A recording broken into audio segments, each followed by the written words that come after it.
L'Ecclésiaste. Chapitre 1. Parole de l'Ecclésiaste, fils de David, roi de Jérusalem. Vanité des vanités, dit l'Ecclésiaste, vanité des vanités, tout est vanité. Quel avantage revient-il à l'homme de toute la peine qu'il se donne sous le soleil? Une génération s'en va, une autre vient, et la terre subsiste toujours. Le soleil se lève, le soleil se couche, il soupire après le lieu d'où il se lève de nouveau. Le vent se dirige vers le midi, tourne vers le nord, puis il tourne encore, et reprend les mêmes circuits. Tous les fleuves vont à la mer, et la mer n'est point remplie, il continue à aller vers le lieu où il se dirige. Toutes choses sont en travail au-delà de ce qu'on peut dire, l'œil ne se rassasie pas de voir, et l'oreille ne se lasse pas d'entendre. Ce qui a été, c'est ce qui sera, et ce qui s'est fait, c'est ce qui se fera, il n'y a rien de nouveau sous le soleil. S'il est une chose dont on dise, vois ceci, c'est nouveau. Cette chose existait déjà dans les siècles, qui nous ont précédés. On ne se souvient pas de ce qui est ancien, et ce qui arrivera dans la suite, ne laissera pas de souvenir chez ceux qui vivront plus tard. Moi, l'Ecclésiaste, j'ai été roi d'Israël à Jérusalem. J'ai appliqué mon cœur à rechercher et à sonder par la sagesse tout ce qui se fait sous les cieux, c'est là une occupation pénible, à laquelle Dieu soumet les fils de l'homme. J'ai vu tout ce qui se fait sous le soleil, et voici, tout est vanité et poursuite du vent. Ce qui est courbé ne peut se redresser, et ce qui manque ne peut être compté. J'ai dit en mon cœur, voici, j'ai grandi et surpassé en sagesse tous ceux qui ont dominé avant moi sur Jérusalem, et mon cœur a vu beaucoup de sagesse et de science. J'ai appliqué mon cœur à Ecclésiaste. Chapitre 2. J'ai dit en mon cœur, allons. Je t'éprouverai par la joie, et tu goûteras le bonheur. Et voici, c'est encore là une vanité. J'ai dit du rire, insensé. Et de la joie, à quoi sert-elle? Je résolus en mon cœur de livrer ma chair au vin, tandis que mon cœur me conduira avec sagesse, et de m'attacher à la folie, jusqu'à ce que je visse ce qu'il est bon, pour les fils de l'homme de faire sous les cieux, pendant le nombre des jours de leur vie. J'exécutais de grands ouvrages, je me bâtis des maisons, je me plantai des vignes, je me fis des jardins et des vergers, et j'y plantai des arbres à fruits de toute espèce. Je me créai des étangs, pour arroser la forêt où croissaient les arbres. J'achetai des serviteurs et des servantes, et j'eus leurs enfants nés dans la maison, je possédais des troupeaux de bœufs et de brebis, plus que tout ce qui était, avant moi dans Jérusalem. Je m'amassai de l'argent et de l'or, et les richesses des rois et des provinces. Je me procurai des chanteurs et des chanteuses, et les délices des fils de l'homme, des femmes en grand nombre. Je devins grand, plus grand que tout ce qui était, avant moi dans Jérusalem. Et même ma sagesse demeura avec moi. Tout ce que mes yeux avaient désiré, je ne les en ai point privés, je n'ai refusé à mon cœur aucune joie, car mon cœur prenait plaisir à tout mon travail, et c'est la part qui m'en est revenue. Puis, j'ai considéré tous les ouvrages, que mes mains avaient faits, et la peine que j'avais prise à les exécuter, et voici, tout est vanité et poursuite du vent, et il n'y a aucun avantage à tirer de ce qu'on fait sous le soleil.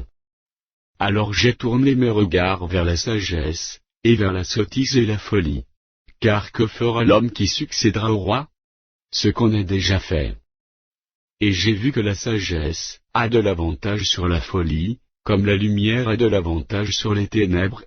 Le sage a ses yeux à la tête, et l'insensé marche dans les ténèbres. Mais j'ai reconnu aussi qu'ils ont l'un et l'autre même sort. Et j'ai dit en mon cœur, j'aurai le même sort que l'insensé, pourquoi donc ai-je été plus sage? Et j'ai dit en mon cœur, que c'est encore là une vanité. Car la mémoire du sage n'est pas plus éternelle que celle de l'insensé, puisque déjà les jours qui suivent, tout est oublié. Et quoi? Le sage meurt aussi bien que l'insensé. Et j'ai haï la vie, car ce qui se fait sous le soleil m'a déplu, car tout est vanité et poursuite du vent. J'ai haï tout le travail que j'ai fait sous le soleil, et dont je dois laisser la jouissance à l'homme qui me succédera. Et qui sait s'il sera sage ou insensé? Cependant il sera maître de tout mon travail, de tout le fruit de ma sagesse sous le soleil. C'est encore là une vanité. Et j'en suis venu à livrer mon cœur au désespoir, à cause de tout le travail que j'ai fait sous le soleil. Car tel homme a travaillé avec sagesse, et science et avec succès, et il laisse le produit de son travail à un homme, qui ne s'en est point occupé. C'est encore là une vanité et un grand mal. Que revient-il, en effet, à l'homme de tout son travail, et de la préoccupation de son cœur, objet de ses fatigues sous le soleil? Tous ses jours ne sont que douleur, et son partage n'est que chagrin, même la nuit son cœur ne repose. Ecclésiaste. Chapitre 3.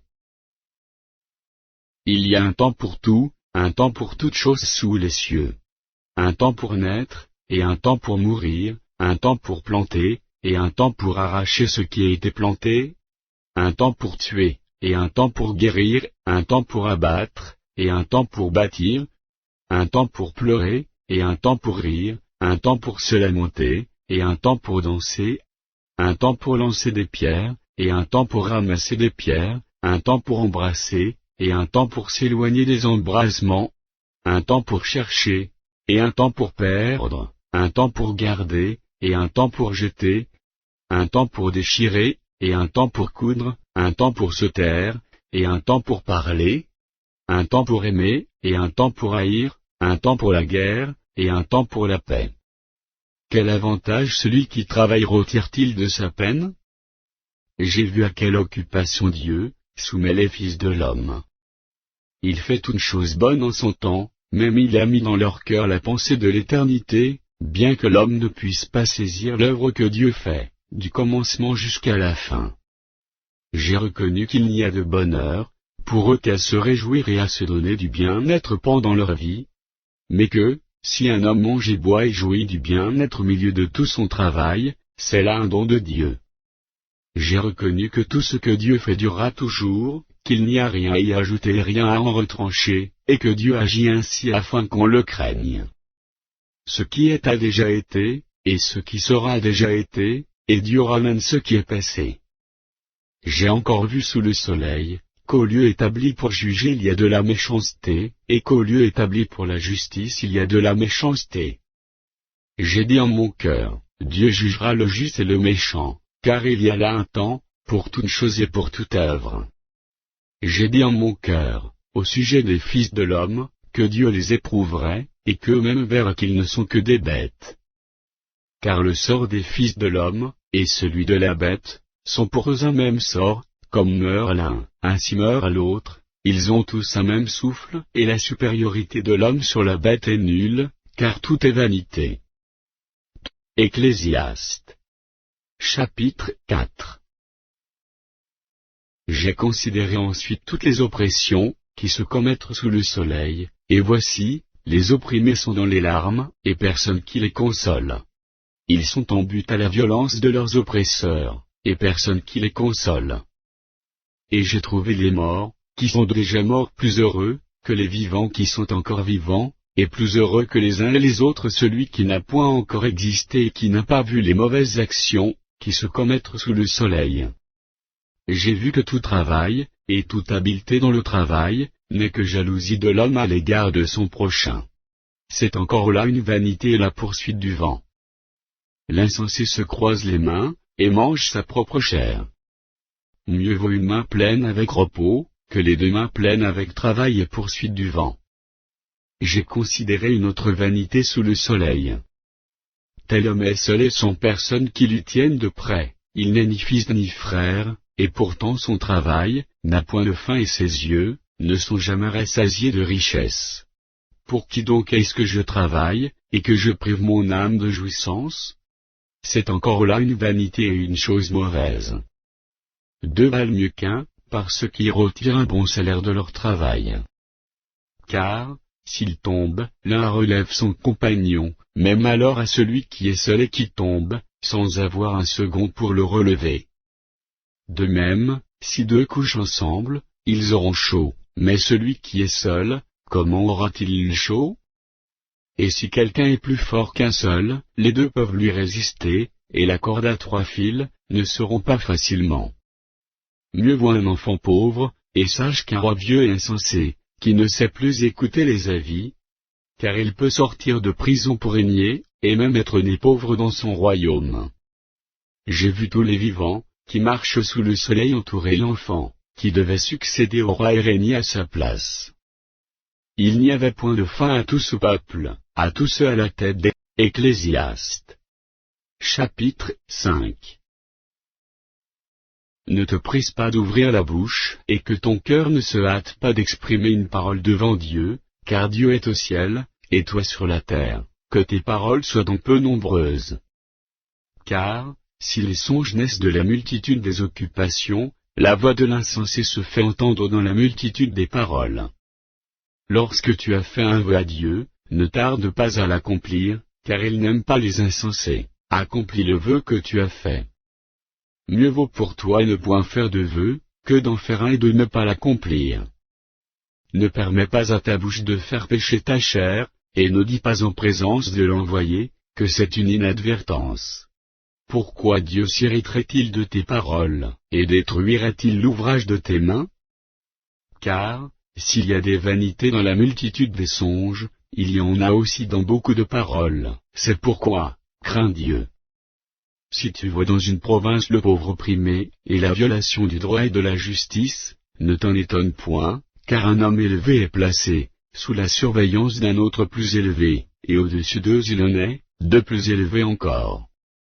Un avantage pour le pays à tous égards, c'est un roi honoré du pays. Celui qui aime l'argent, n'est pas rassasié par l'argent, et celui qui aime les richesses n'en profite pas. C'est encore là une vanité. Quand le bien abonde, ce qui le mange abonde, et quel avantage en revient-il à son possesseur, sinon qu'il le voit de ses yeux? Le sommeil du travailleur est doux, qu'il ait peu ou beaucoup à manger, mais le rassasiement du riche ne le laisse pas dormir. Il est un mal grave que j'ai vu sous le soleil, des richesses conservées, pour son malheur, par celui qui les possède. Ces richesses se perdent par quelque événement fâcheux, il a engendré un fils, et il ne reste rien entre ses mains. Comme il est sorti du ventre de sa mère, il s'en se retourne nu ainsi qu'il était venu, et pour son travail n'emporte rien qu'il puisse prendre dans sa main. C'est encore là un mal grave. Il s'en va comme il était venu, et quel avantage lui revient-il, d'avoir travaillé pour du vent? De plus, toute sa vie il mange dans les ténèbres, et il a beaucoup de chagrin, de maux et d'irritation. Voici ce que j'ai vu, c'est pour l'homme une chose bonne, et belle de manger et de boire, et de jouir du bien-être au milieu de tout le travail, qu'il fait sous le soleil, pendant le nombre des jours de vie, que Dieu lui a donné, car c'est là sa part. Mais, si Dieu a donné à un homme des richesses et des biens, s'il l'a rendu maître d'en manger, d'en prendre sa part. Ecclésiaste. Chapitre 6. Il est un mal que j'ai vu sous le soleil, et qui est fréquent parmi les hommes. Il y a tel homme à qui Dieu a donné des richesses, des biens et de la gloire, et qui ne manque pour son âme de rien de ce qu'il désire, mais que Dieu ne laisse pas maître d'en jouir, car c'est un étranger qui en jouira. C'est là une vanité et un mal grave.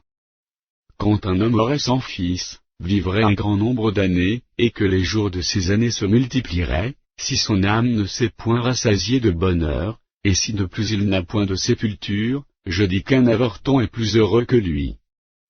Car il est venu en vain, il s'en va dans les ténèbres, et son nom reste couvert de ténèbres. Il n'a point vu, il n'a point connu le soleil, il a plus de repos que cet homme. Et quand celui-ci vivrait 2 fois 1000 ans, sans jouir du bonheur, tout ne va-t-il pas dans un même lieu? Tout le travail de l'homme est pour sa bouche, et cependant ses désirs ne sont jamais satisfaits. Car quel avantage le sage a-t-il sur l'insensé? Quel avantage a le malheureux, qui sait se conduire en présence des vivants? Ce que les yeux voient est préférable à l'agitation des désirs, c'est encore là une vanité et la poursuite du vent. Ce qui existe a déjà été appelé par son nom, et l'on sait que celui qui est homme, ne peut contester avec un plus fort que lui. S'il y a beaucoup de choses, il y a beaucoup de vanité, quel avantage en revient-il à l'homme? Car qui sait ce qui est bon pour l'homme dans la vie? Ecclésiaste. Chapitre 7. Une bonne réputation vaut mieux que le bon parfum, et le jour de la mort, que le jour de la naissance. Mieux vaut aller dans une maison de deuil, que d'aller dans une maison de festin, car c'est là la fin de tout homme, et celui qui vit prend la chose à cœur. Mieux vaut le chagrin que le rire, car avec un visage triste le cœur peut être content. Le cœur des sages est dans la maison de deuil, et le cœur des insensés dans la maison de joie. Mieux vaut entendre la réprimande du sage, que d'entendre le chant des insensés. Car comme le bruit des épines sous la chaudière, ainsi est le rire des insensés. C'est encore là une vanité. L'oppression rend insensé le sage, et les présents corrompent le cœur. Mieux vaut la fin d'une chose que son commencement, mieux vaut un esprit patient qu'un esprit hautain. Ne te hâte pas en ton esprit de t'irriter, car l'irritation repose dans le sein des insensés. Ne dis pas, d'où vient que les jours passés étaient meilleurs que ceux-ci? Car ce n'est point par sagesse que tu demandes cela. La sagesse vaut autant qu'un héritage, et même plus pour ceux qui voient le soleil. Car à l'ombre de la sagesse on est abrité comme à l'ombre de l'argent, mais un avantage de la science, c'est que la sagesse fait vivre ceux qui la possèdent. Regarde l'œuvre de Dieu, qui pourra redresser ce qu'il a courbé? Au jour du bonheur, sois heureux, et au jour du malheur, réfléchis. Dieu a fait l'un comme l'autre, afin que l'homme ne découvre en rien ce qui sera après lui. J'ai vu tout cela pendant les jours de ma vanité. Il y a tel juste qui périt dans sa justice, et il y a tel méchant, qui prolonge son existence dans sa méchanceté. Ne sois pas juste à l'excès, et ne te montre pas trop sage. Pourquoi te détruirais-tu? Ne sois pas méchant à l'excès, et ne sois pas insensé. Pourquoi mourrais-tu avant ton temps? Il est bon que tu retiennes ceci, et que tu ne négliges point cela, car celui qui craint Dieu échappe à toutes ces choses. La sagesse rend le sage plus fort que 10 chefs qui sont dans une ville. Non, il n'y a sur la terre point d'homme juste, qui fasse le bien et qui ne pêche jamais. Ne fais donc pas attention à toutes les paroles qu'on dit, de peur que tu n'entendes ton serviteur te maudire, car ton cœur a senti bien des fois, que tu as toi-même maudit les autres. J'ai éprouvé tout cela par la sagesse. J'ai dit, je serai sage. Et la sagesse est restée loin de moi. Ce qui est loin, ce qui est profond, qui peut l'atteindre? Je me suis appliqué dans mon cœur à connaître, à sonder, et à chercher la sagesse et la raison des choses, et à connaître la folie de la méchanceté, et la stupidité de la sottise. Et j'ai trouvé plus amère, que la mort la femme dont le cœur est un piège et un filet, et dont les mains sont des liens, celui qui est agréable à Dieu lui échappe. Ecclésiaste. Chapitre 8. Qui est comme le sage, et qui connaît l'explication des choses? La sagesse d'un homme fait briller son visage, et la sévérité de sa face est changée. Je te dis, observe les ordres du roi, et cela à cause du serment fait à Dieu. Ne te hâte pas de t'éloigner de lui, et ne persiste pas dans une chose mauvaise, car il peut faire tout ce qui lui plaît, parce que la parole du roi est puissante, et qui lui dira, que fais-tu? Celui qui observe le commandement, ne connaît point de choses mauvaises, et le cœur du sage connaît le temps et le jugement. Car il y a pour toute chose un temps et un jugement, quand le malheur accable l'homme. Mais il ne sait point ce qui arrivera, et qui lui dira comment cela arrivera? L'homme n'est pas maître de son souffle, pour pouvoir le retenir, et il n'a aucune puissance. Sur le jour de la mort, il n'y a point de délivrance dans ce combat, et la méchanceté ne saurait sauver les méchants. J'ai vu tout cela, et j'ai appliqué mon cœur à tout ce qui se fait sous le soleil. Il y a un temps où l'homme domine sur l'homme pour le rendre malheureux.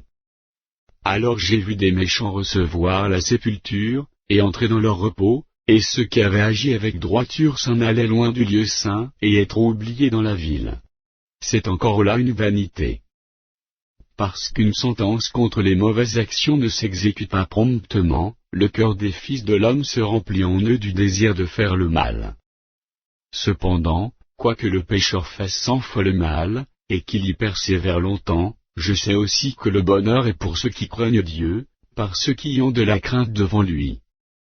Mais le bonheur n'est pas pour le méchant, et il ne prolongera point ses jours, pas plus que l'ombre, parce qu'il n'a pas de la crainte devant Dieu. Il est une vanité, qui a lieu sur la terre, c'est qu'il y a des justes, auxquels il arrive selon l'œuvre des méchants, et des méchants auxquels il arrive selon l'œuvre des justes. Je dis que c'est encore là une vanité. J'ai donc loué la joie, parce qu'il n'y a de bonheur, pour l'homme sous le soleil, qu'à manger, à boire et à se réjouir, c'est là ce qui doit l'accompagner au milieu de son travail, pendant les jours de vie, que Dieu lui donne sous le soleil. Lorsque j'ai appliqué mon cœur à connaître la sagesse, et à considérer les choses, qui se passent sur la terre, car les yeux de l'homme ne goûtent le sommeil ni jour ni nuit, j'ai vu toute l'œuvre de Dieu, j'ai vu que l'homme ne peut pas trouver ce qui se fait sous le soleil, il a beau se fatiguer. Ecclésiaste. Chapitre 9. Oui, j'ai appliqué mon cœur à tout cela, j'ai fait de tout cela l'objet de mon examen, et j'ai vu que les justes et les sages, et leurs travaux, sont dans la main de Dieu, et l'amour aussi bien que la haine. Les hommes ne savent rien, tout est devant eux. Tout arrive également à tous, même sort pour le juste et pour le méchant, pour celui qui est bon, et pur et pour celui qui est impur, pour celui qui sacrifie et pour celui qui ne sacrifie pas, il en est du bon comme du pécheur, de celui qui jure comme de celui qui craint de jurer. Ceci est un mal parmi tout ce qui se fait sous le soleil, c'est qu'il y a pour tous un même sort, aussi le cœur des fils de l'homme, est-il plein de méchanceté, et la folie est dans leur cœur pendant leur vie, après quoi, ils vont chez les morts. Car, qui est excepté? Pour tous ceux qui vivent il y a de l'espérance, et même un chien vivant vaut mieux qu'un lion mort. Les vivants, en effet, savent qu'ils mourront, mais les morts ne savent rien, et il n'y a pour eux plus de salaire, puisque leur mémoire est oubliée.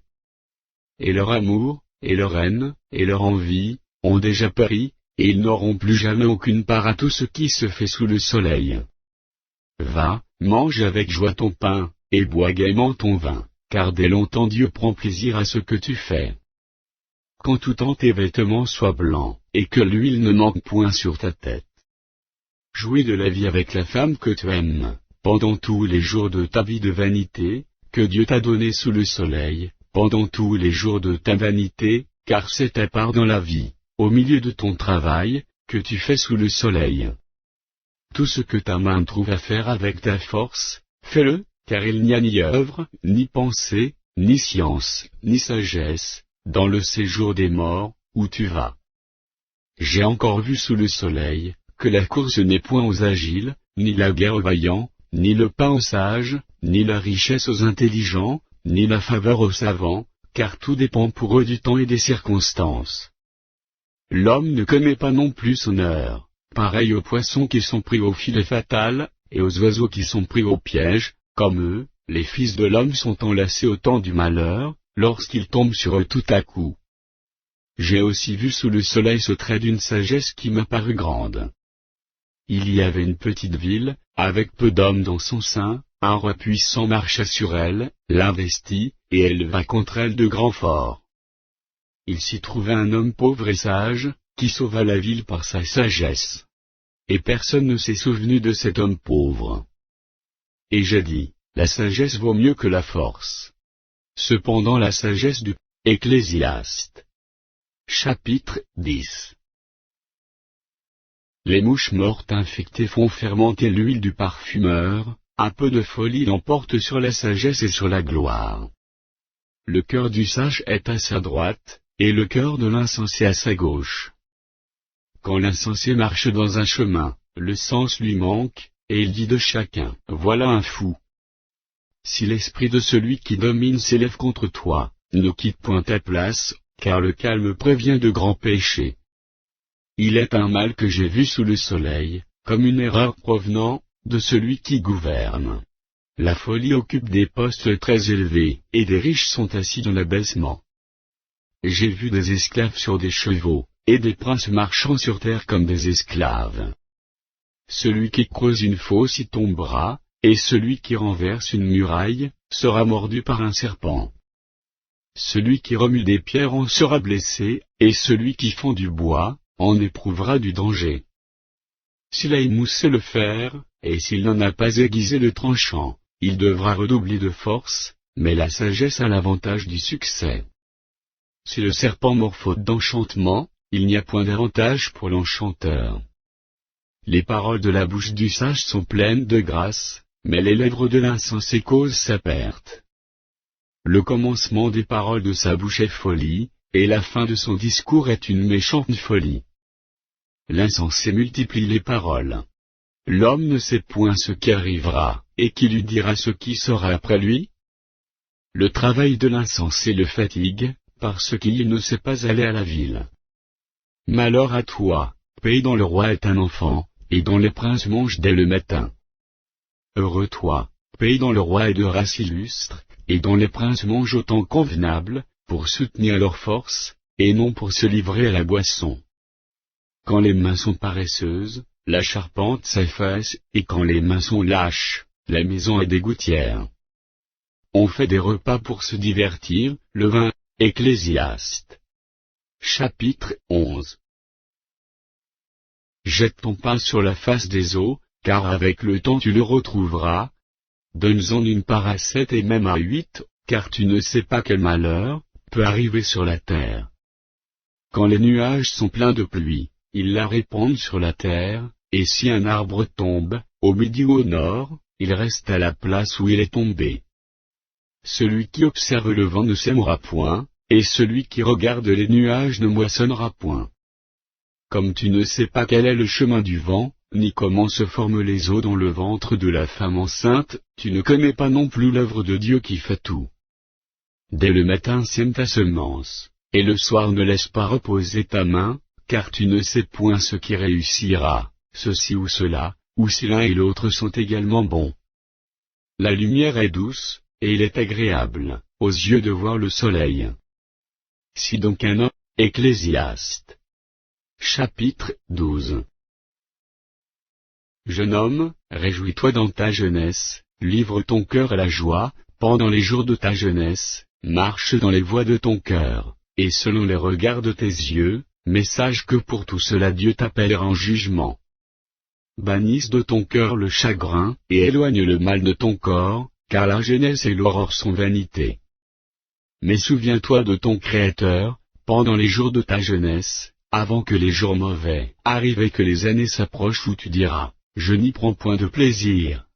Avant que s'obscurcissent le soleil et la lumière, la lune et les étoiles, et que les nuages reviennent après la pluie, temps où les gardiens de la maison tremblent, où les hommes forts se courbent, où celles qui moulent s'arrêtent parce qu'elles sont diminuées, où ceux qui regardent par les fenêtres sont obscurcis, où les 2 battants de la porte se ferment, sur la rue quand s'abaisse le bruit de la meule, où l'on se lève au chant de l'oiseau, où s'affaiblissent toutes les filles du champ, où l'on redoute ce qui est élevé, où l'on a des terreurs en chemin, où l'amandier est fleuri, où la sauterelle devient pesante, et où la capre n'a plus d'effet, car l'homme s'en va vers sa demeure éternelle, et les pleureurs parcourent les rues. Avant que le cordon d'argent se détache, que le vase d'or se brise, que le seau se rompe sur la source, et que la roue se casse sur la citerne, avant que la poussière retourne à la terre, comme elle y était, et que l'esprit retourne à Dieu qui l'a donné. Vanité des vanités, dit l'Ecclésiaste, tout est vanité. Outre que l'Ecclésiaste fut un sage, il a encore enseigné la science au peuple, et il a examiné, sondé, mis en ordre un grand nombre de sentences. L'Ecclésiaste s'est efforcé de trouver des paroles agréables, et ce qui a été écrit avec droiture, ce sont des paroles de vérité. Les paroles des sages sont comme des aiguillons, et, rassemblées en un recueil, elles sont comme des clous plantés, donnés par un seul maître. Du reste, mon fils, tire instruction de ces choses, on ne finirait pas, si l'on voulait faire un grand nombre de livres, et beaucoup d'études est une fatigue pour le corps.